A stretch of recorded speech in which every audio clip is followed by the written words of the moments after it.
Welcome to my ThatMuffinART channel. Hi, welcome to the flower drawing tutorial. Today we will drawing a simple beautiful flower.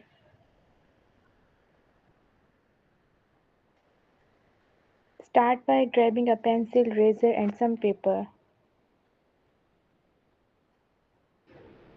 First, draw a small circle. First, draw a small circle in the middle of the page. This will be the center of your flower. Now, draw a larger circle around the small one but lightly as it's just a guide.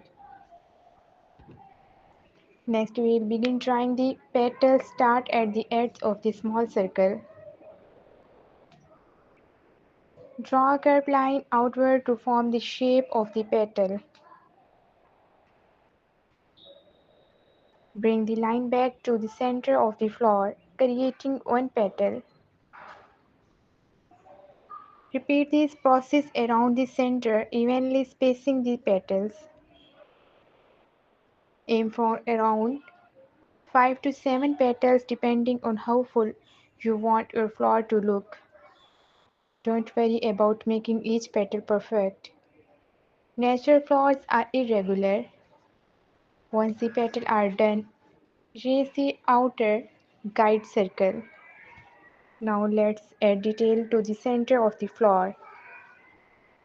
Inside the small circle, draw tiny dots or short lines to create the texture of the seeds. Thanks for watching this video.